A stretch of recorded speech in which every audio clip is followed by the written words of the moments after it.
find section 5. The Greek letter sigma, often used in formulas for summation. Summation means the sum of something. We are going to find the sum of a sequence. Sum of a sequence actually is called a series. You know, a sequence of numbers, we have some ordered arrangement to these numbers. Well, if we add them all up, it's a summation, whatever that answer happens to be. And so we often use this sigma. Sometimes it's called sigma notation, summation notation, your book says right up here. So let's see if we can figure out what it means. So a sub 1, these are the terms, these are the values, all the way to a sub n. And often we have an equation that tells us what the values are. So summation, so right here is where we are looking. From k equals 1, so k in this case is the index of summation. It's the variable that we are using. And they have to tell us what number we're going to start using. We start using a 1 in the equation. You can start with a 0, so it can be at different numbers where you start. And then this is where we stop up there. It's the upper limit, or where we stop. So k equals 1 to n, k equals 1 to 7, whatever it happens to be. Now we're going to have a little story. Gauss. The story goes like this. The Gauss was probably in first or second grade, and he was in his one-room schoolhouse, and the teacher was really tired that day and decided to give the students something to keep them busy. And so the teacher said, I want you to take out your little slates and write on the slates the numbers 1 through 100 and add them all up for me. And the teacher thought, whew, that'll at least give me 5 or 10 minutes where I can sit down and relax. So the teacher went back behind the desk and sat down, and about that time, here Friedrich Gauss walks up with his slate with the answer. And the teacher said, there's no way you could have added those all up. And he said, well, here's the answer. So the teacher adds them all up. Sure enough, correct. Now, how in the world did little Friedrich Gauss, who was in first or second grade, figure out the answer of 1 through 100 so quickly? Well, because he was a math genius. But Friedrich thought, if I write all those numbers 1 to 100, and then I reverse them, 100, 99, 97, all the way down to 1. He noticed a little pattern. What if you add 1 plus 100 together? What do you get? Skip 98. Did I skip 98? 98. What if I add 1 plus 100 together? I get 101. Add the next one. 99 and 2, 101. 98 and 3, what do you get? 101. All the way down to every single one of them is just 101. Now, if he adds these all together, that would be twice as big as it should be, right? So, if he just divides all this by 2, but then he thought, well, I know how many 101s there are. How many 101s are there? There's 100 of them. So if I take 100 101s and divide by 2, and it's easy to take 100 101s, because all I have to do is put 2 zeros at the end of it, right? And then if I divide by 2, well, half of that, how much?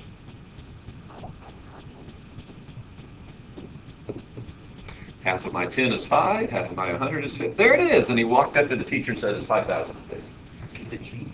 And it, it took him 30 seconds or something like that. Maybe less, because when I talked through it, it just took us 30 seconds. I don't know if that's a true story or... But there's a story about Friedrich Gauss that kind of goes like that.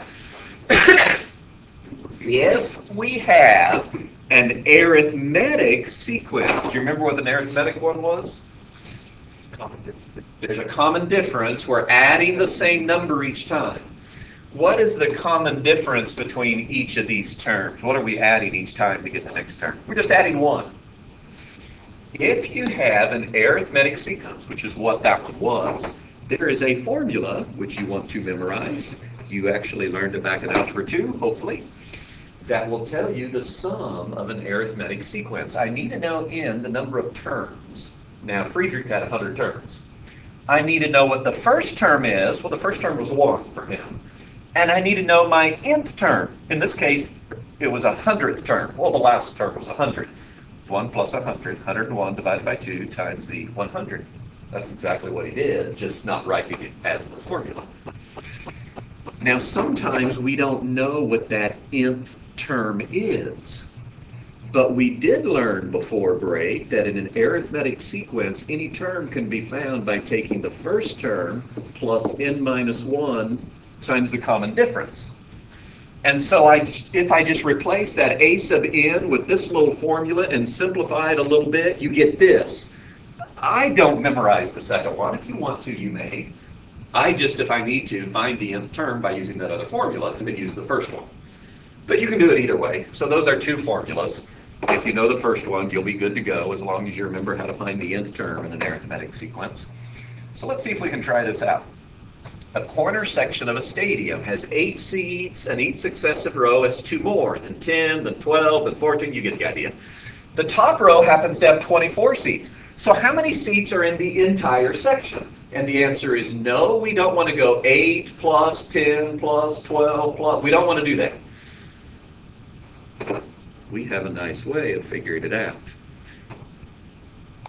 The sum of these terms is going to be n, number of terms, the first one, plus the nth one, divided by 2. Well, I don't know how many rows there are yet, but I do know the first one there are 8, and I do know the last one there were 24, because that's what they told us. And I'm supposed to divide that by 2. I just need to figure out how many rows there are. Well, I can use this to figure out how many rows they are using this little formula. I know any term should be the first term plus n minus 1 times d. And the first term is 8, because my first row is 8. Now, I don't know how many rows there are, but I do know the common difference. What's the common difference of this one? 2. 2 more each time. And I do know the answer, it's 24. That last row is 24. So I can solve for n. So I'm going to distribute the 2. So, well, let's subtract the 8 too. What's 24 minus 8? 16 equals 2n minus 2. So I'm going to add 2. Now 18 equals 2n. How many rows? There are 9 rows. There are 9 rows. What's 8 plus 24? 32 divided by 2. 16. What's 9 times 16? 144. 144. There are how many seats there were in that section. So we used a new formula and an old formula, and we answered that problem. Now, once you go to your calculators will do sums of sequences. And so it's actually not really as useful as you might think, because it's faster to do it by hand with the formula. But I do want to show it to you since the book has it out here. So let me get this all in the recording window so we can see it. We want to do a sum of a sequence. Oh, anybody remember where I told you that sequence was located? Oh, I was hoping somebody did, because I don't remember where I told you. Isn't that Under math? I don't think it's under PRB. It was like second something. We might just have to go to the catalog. Should have taken the time to look it up. Yeah, it's not in there. No, it's So under, at least I think it is. It's under second, then under list, second stat. under list? Second stat. Second stat to get the list. OPS 5. Is the sum in there? Oh, look at that. Oh, no. 5. Yeah, I want to find the sum of a sequence. So I'm hoping sum is in here too. Is it in math? Yep. Ah, there it is. Perfect. So we are going to take the sum of a sequence. So we'll go back to second stat, our list. Sum of a sequence, choice 5. Okay. I don't know if your operating system looks like mine. Yes. The expression, now, Jiwoo, yours might look like this. That's the first part. The expression, 8 plus n minus 1 times 2. That's how we get all our terms. We wrote it just a minute ago. So, Jiwoo, yours will look like this line right here. Ours will be a little different, or at least yours should. H plus parentheses n. Now I have to find where n is. It's alphabetical. Minus 1 times 2. So that's the first thing. Gee woo, you then will do comma. For the rest of us, we'll do n under the variable, because that's what the next thing is. Tell us what the variable is. N. Gee woo, you go comma. And for us, we'll just go down. Where do we start? We start with 1. Gee woo, comma. And where do we end? 9, because remember there are 9 rows. Now, gee woo, all you have to do is close the parentheses and hit equal. Step, I think we have to hit 1. And now we can paste. And now it sticks it all in, that it would have been easier for us to just write it all out. So I probably should have just written it all out, but anyhow. Now hit enter. Do I have enough closed parentheses? Yeah. 1, 2, 3, 1, 2, nope. 3. It might have done it anyway. 144. We did that faster by hand. But there's a way to do it on your calculator. You can do a sum of a sequence on your calculator.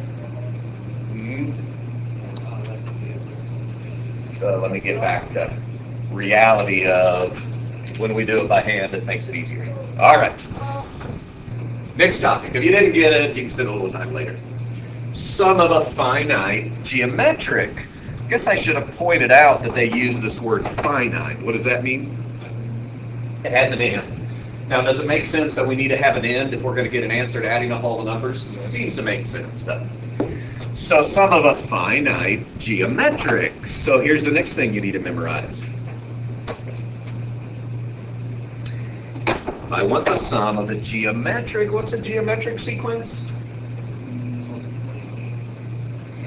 It's being multiplied by the same number. It's called the common ratio, what we're multiplying by. So if we have a finite geometric sequence, some common ratio we know, then here we go. We just need to know the first term, a sub 1, times 1 minus the ratio. To the n, we need to know the number of terms. We have, maybe the first 22 terms or something, divided by 1 minus r. So memorize that. Summing the terms of a geometric sequence. Find the sum of the geometric sequence. 4, negative 4 thirds, 4 ninths, negative 4 27ths, da-da-da-da-da-da. Well, in my formula up there, I need to know what the first term is, which I do. My first term is 4. I need to know the common ratio. What's the common ratio? What are they multiplying by each time? Negative 1/3. You might have even snuck a peek down here and noticed this is a sub 1 r to the n minus 1 power. All right. R is negative, what did we decide? 1/3. Negative 1/3 is the common ratio. I also need to know n the number of terms I have. Now I've written something that will give you a little hint. How many terms? There are 11 terms in this one, because nth term of geometric looks like this, a sub 1 r to the n minus 1. So 10 means n is 11. There are 11 terms. 11 minus 1 is 10. So let's use our formula right up here. Let's get the sum of this one. First term 4 times 1 minus my ratio, negative 1/3. Need to raise that to the 11th power, then close those parentheses, and divide it by 1 minus my common ratio. I'll let you work on that for just a moment, see if you can do that correctly in your calculator. And I've gotten written it out here as the sum of the sequence.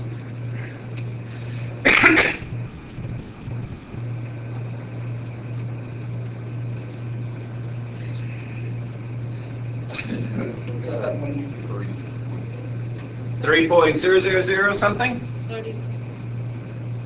Good answer. Okay. 3.00. If you didn't get that, you entered something in wrong. Go back and check. Maybe not right there. All right, so 2 formulas so far. The sum of an arithmetic, the sum of a geometric.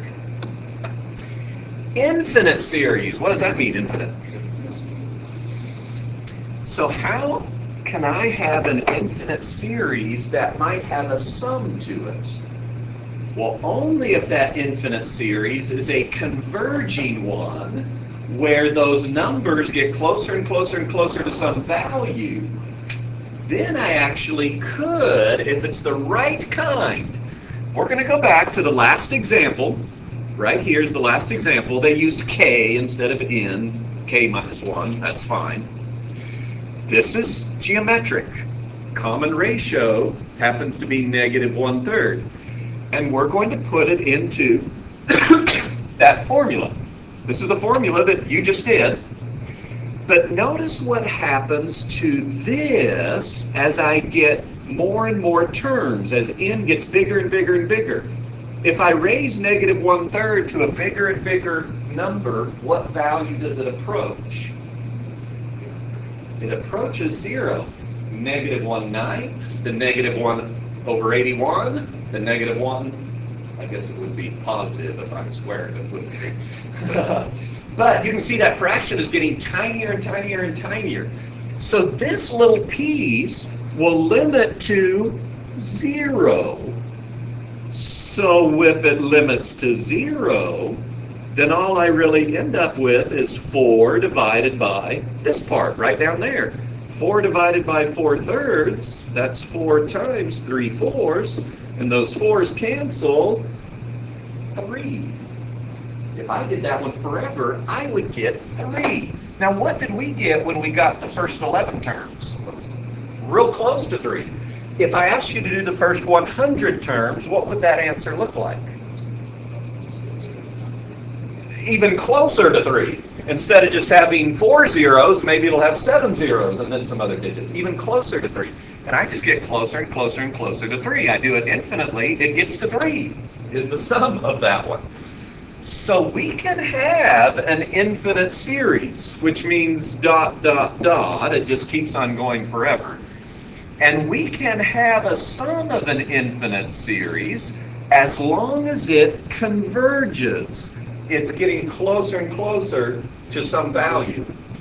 So for us, what has to happen is it must be geometric, and the absolute value of that common ratio must be less than 1. Then it will converge, like 1/3, 1/2, 9/16. Anything less than 1, it will converge. And we can then have a sum of an infinite series, only if it does that. If it diverges, which is going to be a common ratio that is not less than 1, you can't get a sum. It just keeps getting bigger and bigger and bigger, which is what you normally think of if you think of adding an infinite set of numbers together. And so there isn't going to be a sum to that. Now what we did a minute ago when our n equaled 11 right up there, we were finding a partial sum. We were finding the first 11 of it. That's just called a partial sum. It's part of it. A partial sum. It's just part of it. That's all that means. So let's look here and see if we have a limit that is going to be something that converges so that we could actually have more than just a partial sum, even though they're just going to ask us to find a partial sum, because they say find the first 5 terms and in the sequence of partial sums, which of these appear to converge? And do they appear to be converging, approaching some number or not? Well, they've given us the first 4. 1, 2, 3, 4. What's the next value, which is the 5th? Yeah, you can see the pattern. 1, 2, 3, 4, 1. Now, if I started adding these all up, that's 0.1, and then that adds the 100th place, and then that adds the 1,000th place, and there's the 10,000ths, and there's the... Does this one appear to converge on some value? It does. This number... Now I'm going to stop writing. Anybody know what 0.1 repeating is? It's a simple fraction. 1/9. Do it on your calculator, you're going to get it. This one converges to 1/9.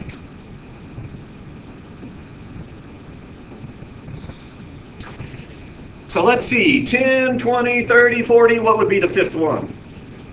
50, what do you think on this one? What? This is just getting bigger and bigger and bigger, isn't it?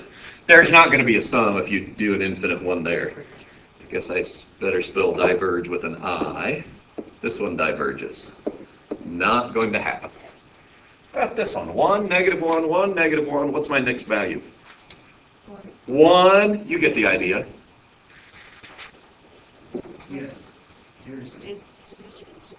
Well, let's take these first 5.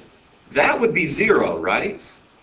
That would be, I'm adding them together. That would be 0. And this would all equal how much if I did the partial sum of the first 5? That'd equal 1. Now let's do the first 6. 0. That would be 0. Now let's do the first 7. 1. We say that diverges. Now, if you're really interested in some really cool stuff, go look up the YouTube channel called Number File, and you're going to find something really, really cool about this. All right. There's an answer. According to Number File, there's an answer to that one. Let's move on, though, and pre-calc. Sum of an infinite geometric series. Now, it has to be a converging one, remember. Otherwise, we don't find a sum. So it's going to be converging only if this is true. I wrote it a minute ago. The absolute value of the common ratio is less than 1. And if it does that, here is the formula. Here's the third one you need to memorize. The sum of an infinite geometric is the first term divided by 1 minus the common ratio. It's a real easy formula. So determine whether these converge, and if they converge, figure out the sum to them. So look at part A. Does that converge? Yeah. How do you know? I agree. It's all there. Less than 1. There's the common ratio. The absolute value of 0.75 is 0.75, or 3/4. That one converges. So let's get the sum. This one converges, so I should be able to get the sum of this infinite thing, which is a sub 1, the first term. How do I get the first term? Well, k equals 1 when I start. What's 1 minus 1? 0. What's 0.75 to the 0? 1. What's 3 times 1? 3. There we go. We just got our first term divided by 1 minus the common ratio. Now I'm going to write it as 3/4 because it's easier. What's 1 minus 3/4? 1/4. So what's 3 divided by 1/4? 12. Do this one forever, you just get closer and closer to 12. B. This one converges. What's your common ratio?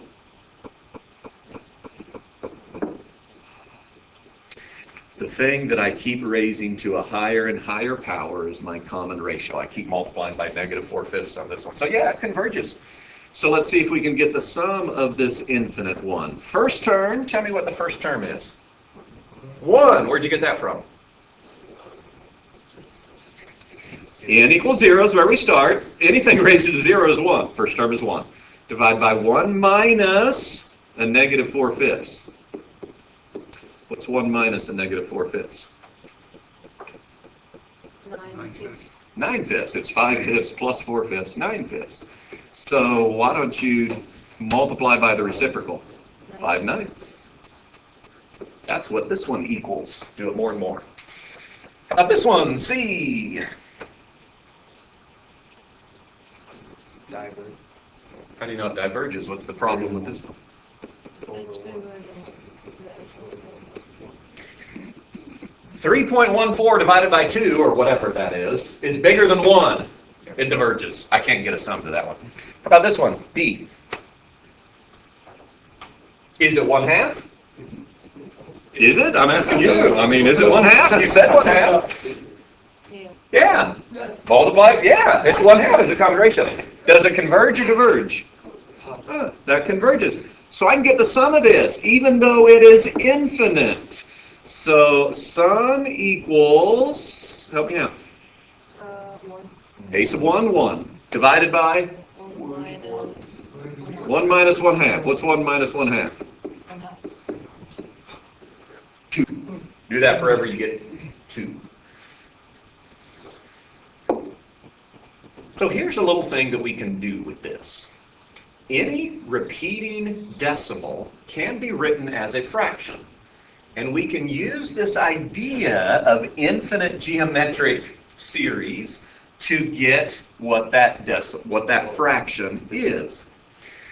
So if I take this as my first term, if I start with 0.234, now what I keep multiplying by to get my next term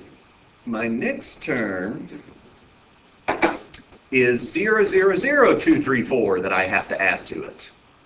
So if I want a 0.00, I have 1 over 1,000, because I'm moving to 3 decimal places. 1 over 1,000. So there's my common ratio. So I should be able to use my cool little formula that says my first term, 0.234, divided by 1 minus 1,000. Now I'm going to do it all in fractions because it works better. What's 0.234 as a fraction?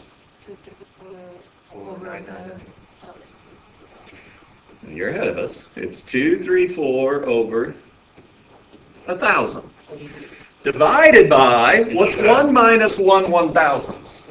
999. 999 thousandths. Now, we want to multiply by the reciprocal, right?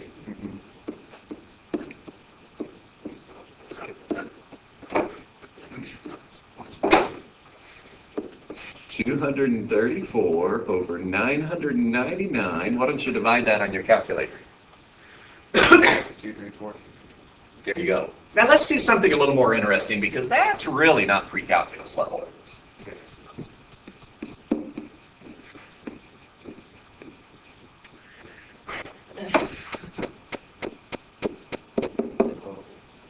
I want to know what is this as a fraction. There's a repeating decimal. This is the part that's repeating. 89, right? That can be written as a decimal, but as a fraction. But I'm going to have to separate it a little bit. This part is 4 7/10, right? It can be reduced, by the way. Plus, thank you. Let's back up to that. Reduce this one. What does it reduce to? 26 over 111. 26 over 111. Don't forget to reduce it. Check. That's the right answer. All right. Coming back down to this one. Plus, then I have the repeating part, the 0.0898989. If I add those two together, I have my original number. Can we all see that? All right. Now let's see if I can write the second part as my repeating part. Well, my first term is 89 thousandths through the repeating.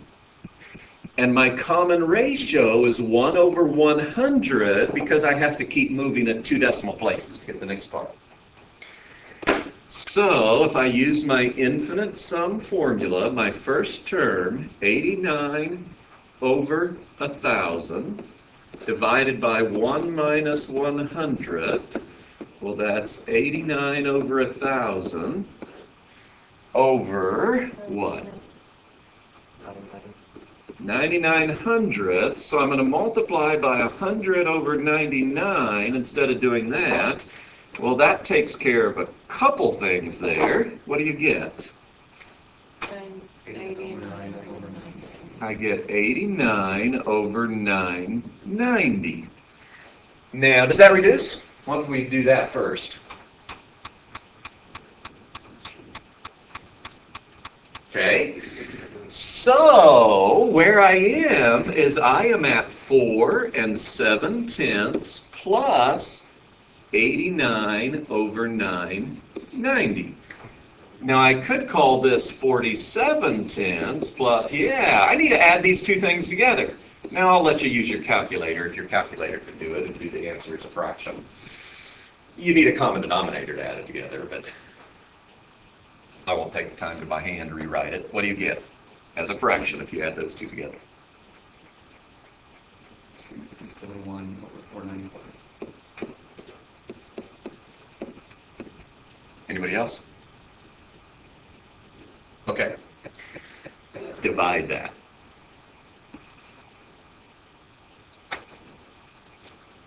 If we did it right, 4.789898. Now, at the end, your calculator will be rounded. Yeah. But ignore that part. There you go. You can write anything that has a repeating decimal in it as a fraction using this nifty little method. Your turn.